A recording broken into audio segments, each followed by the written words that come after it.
Hey, everybody, welcome back. Claudette Rowley here with me. I'm Dr. Pat. And, what I want to say is we get to talk about cultural brilliance and talk about it in many, many ways.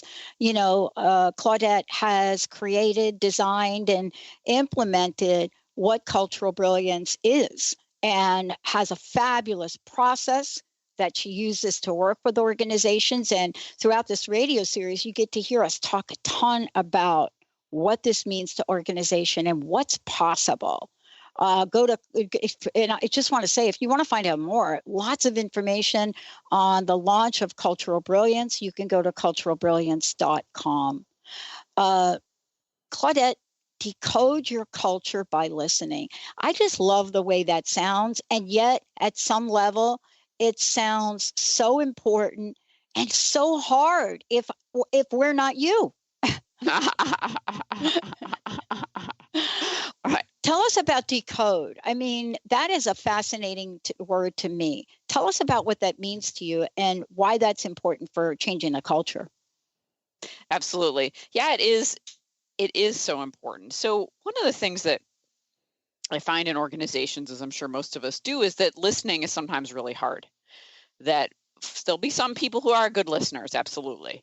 There'll be other people who really have a hard time listening closely to what's going on, to what people are telling them or sharing with them, what's happening in a conversation. And so when we start to, if you could turn into become a fly on the wall in an organization, even if you work there, but for a few days or a week, you just took on the role as much as you could of listening to what was going on.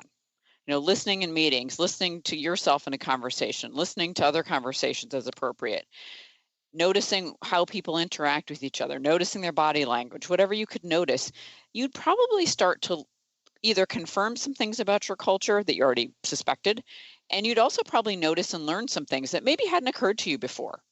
So that's what I mean by decoding your culture by listening.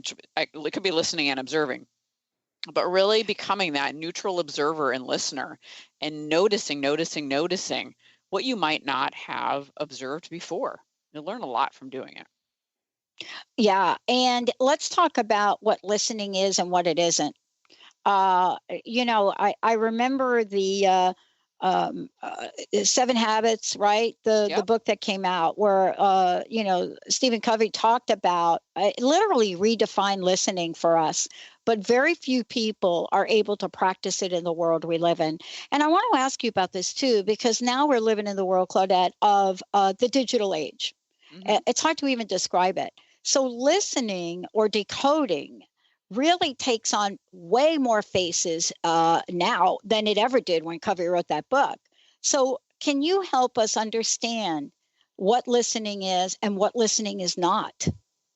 Yeah, happy to. So listening means you need to, I don't believe you can listen very well digitally in writing. Right. So yeah, so listening to, what you think is happening in an email is probably going to get us in trouble, because email doesn't have tone and we make assumptions and interpret things. So I think you need to be face-to-face with someone, or on a phone call or through Skype or whatever it is, but you have to be able to verbally interact with someone in order to listen effectively. And so listening is actually literally, the way I think about it is I just listen. Like, I don't plan what the next thing is I'm going to say. I don't start a commentary in the back of my mind. I open my ears and my mind up and just take in information that the other person is sharing with me. And by information, I mean their words, but we could, listening includes tone of voice. If you can see them, it's body language. It's everything, what they don't say. When do they pause? What's the energy like in their voice? So you can take in a lot of information by listening. And then part of listening is also then asking a great question after you've listened, or reflecting or reframing, but really making listening about the other person and not about what you're going to say next. Yeah. I mean, and, let's talk about that, because one of the things that, we love to do is we love to, we're not really listening. We're just waiting to talk. Right. We're just waiting to talk. I was on a call the other day, and the minute I started to say something, I think I got about 4 words out, and the person just jumped in. And it happened once, and I thought, okay, clearly I may have to repeat what I just said. And then it happened throughout the call. And I ended up just being quiet because, and I'm the one that was supposed to be providing them with information. And, then someone said, well, everybody's talking over each other. And I thought, that was not my understanding of the call. And you see how feelings get involved in listening. I think we should talk about this for a minute, because if there is a form of communication going on, and we all know that bullying in the workplace is happening, like nobody's business. But doesn't this involve a way for people to either speak up or they go silent? Absolutely. Yeah. Yeah. People will speak up, or they'll decide to just go silent. They'll give up in the conversation, essentially. Give up. Yeah. Yeah, they'll just give up. Well, or, you know what, I keep getting cut off, or I don't feel like anybody's listening to me, so I'm just going to sit here and wait for this to be over. Is a form of giving up in the conversation. Yeah. Because it just might be easier in a certain situation to do that, or sometimes then there's the people who step up and say, you know what, for whatever reason, I'm noticing that in this conversation, several of us keep cutting each other off. Can we come to an agreement that we're all going to finish our sentences before the next person speaks? Something like that. So there are a lot of different ways to handle it, but my bias typically is to say something. Even if it's naming what you're noticing. What I'm noticing in this conversation is that we're having a lot of interrupting going on. Could we do this differently? And most people, not always, of course, but many times people respond to that, because it's not like everyone doesn't know that that's happening. They all know it's happening, right. And most people are irritated by it. And, in the workplace, isn't there then the emotion of people feeling like they're not being heard? And let's talk about beyond the feeling for a moment, if we could. This really affects the bottom line. Mm-hmm. I mean, if somebody is not speaking up, let's say about an issue, for example, I work for a software company. So, if they're not talking about an issue that affects a deadline, that affects delivery to a client, mm-hmm. Boy, don't we want to facilitate this environment in a little different way? We absolutely do. I mean, and that happens in small ways every day in many organizations, right? And then we can think of those scenarios that make the news, right? And we know that someone didn't talk to someone, didn't talk to someone, didn't talk to someone, and then suddenly, Southwest Airlines loses their mainframe, right? And Delta has a huge problem, and they both lost tons of money, right? Yeah. And potentially customers, depending on how things were handled. Space shuttle explosions and some of those famous stories around engineers actually knowing there was a problem, but no one would listen. So we can see it from the everyday, small ways that businesses and organizations are losing money, over to these examples of, times when lives were lost, or at least, people were highly inconvenienced and tons of money was lost. So it is huge when we don't listen. It's interesting because when we don't listen and hear what people have to say over and over again, the same results occur. It just doesn't work. But yet it still continues to happen in a lot of ways. Right. And there is a skill for each of us to learn about decoding. Let's talk about that for a minute, because you also do workshops, you do seminars, you also help people understand how to learn a skill, because this is a skill. Mm-hmm. I mean, this is something we can learn. Absolutely. What do you find when you're sharing this and you're teaching people and you're in front doing either a training or a workshop or a webcast, whatever it is? What do you find from people that are participating? Are they just amazed that this is even possible for them to do? What's kind of the reaction from people? It's interesting. There's really a range depending on, skills, abilities, experiences. So some people have kind of a natural ability to decode. They pick up on organizational dynamics. Just they were born that way, right? They can just do it. And then there are other people in the room for whom it's not that they can certainly learn it. It's just not as easy. It doesn't come as naturally. So usually see a gamut. One of the things that almost always when I'm doing any kind of facilitation, managers and leaders will say, I'm realizing based on what we talked about today that I have got to improve my listening skills.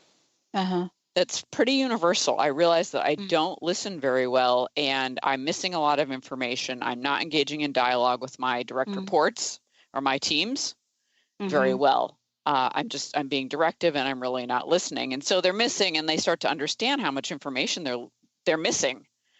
So they can't even get to decoding because they're not listening. Yeah. And, this is something we're going to talk about when we come back from break too. But there is various scenarios, isn't there, Claudette? What happens when we're not able to do this?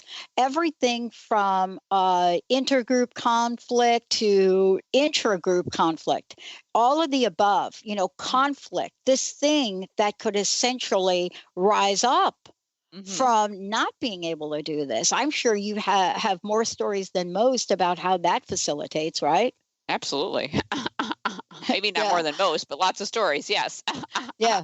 I know I've been part of those conversations myself. And, yet this is really an area that is so important to an organization's culture.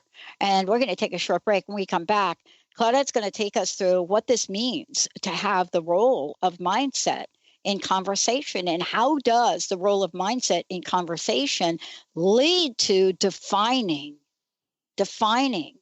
an organization's culture. Stay tuned. We'll be right back. Claudette Rowley's in the house. Yet, Cultural Brilliance Radio, the DNA of organizational excellence with Claudette Rowley. We'll be right back.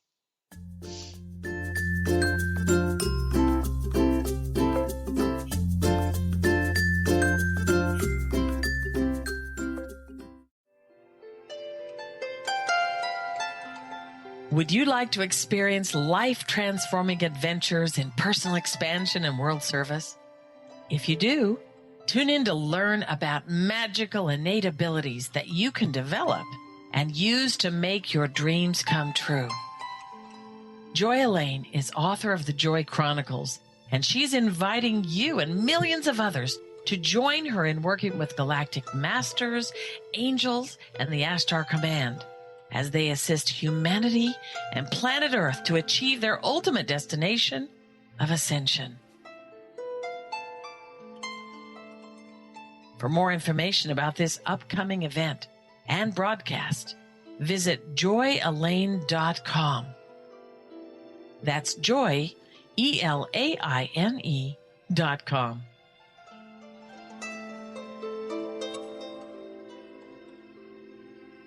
What is a brilliant culture? And how do we create them? Why are they important? Claudette Rowley has created a breakthrough 5-step process to help you design a culture that is authentic, innovative, and successful.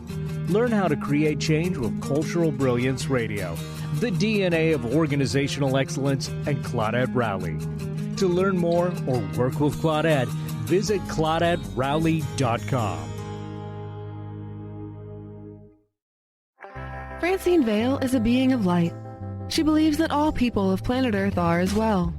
As co-host of the Angel Healer radio show, Francine teaches you heart-centered ways to manifest healing on your own behalf and how to integrate love more fully into your daily life. Connect with your angels as you find your life flowing with ease and harmony.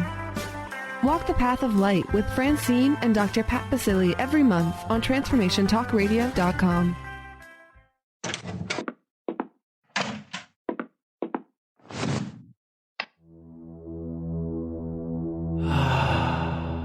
Beyond being this amazing neurologist, inventor, author, Dr. Dan Cohen has been called to look at technology and look at personal and spiritual development and merge these together.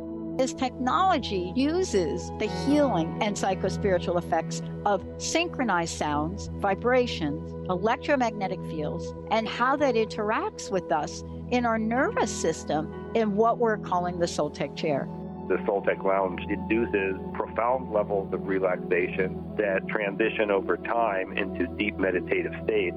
The synchronized sound, vibration, and magnetic field induce these states. The subject doesn't have to work at it. To learn more, go to soltecwellbeing.com. That's SOLTEC wellbeing.com.